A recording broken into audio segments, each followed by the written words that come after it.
Assalamu alaikum. Walaikum assalam. How are you all? We are fine. Thanks to Allah.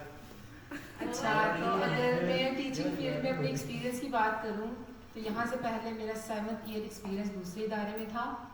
यहाँ पर मैं ना as a teacher और अब एज अ कोऑर्डिनेटर काम कर रही हूँ. अगर मैं एज अ टीचर अपने एक्सपीरियंस शेयर करती हूँ तो वही सर उसामा की बात, हमने जहाँ जहाँ पर स्टूडेंट को अप्रिशिएट करना चाहा, सर ने हमें डबल अप्रिशिएट किया कि बच्चों को अप्रिशिएट करें. अगर वो एक्टिविटीज़ के ज़रिए सीखते हैं तो उनको एक्टिविटीज़ के ज़रिए सिखाएं. जो चीज़ें हमने मांगी सर ने अगले दिन वो हमें प्रोवाइड की.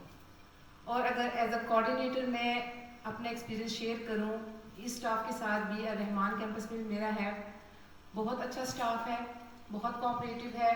और अगर राफे कैंपस की बात करूं तो वहाँ पर भी बहुत अच्छा स्टाफ है. और अगर मैं यहाँ के ऑनर्स की बात करूं, सर हनीफ, सर वसीम और सर नबील बहुत अच्छे हैं.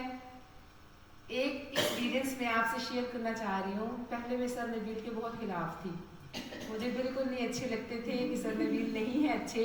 लेकिन ऑनेस्टली एक बात कहूँगी कि सर नबील बहुत नाइस हैं, बहुत अप्रिशिएट करते हैं, कोऑपरेट करते हैं, हमारी बात सुनते हैं. अल्लाह ताला हमें तौफीक दे कि हम और मेहनत करें इस इदारे में. हम सबको तौफीक दे और अल्लाह ताला इस इदारे को बहुत सी कामयाबी दे. शुक्रिया.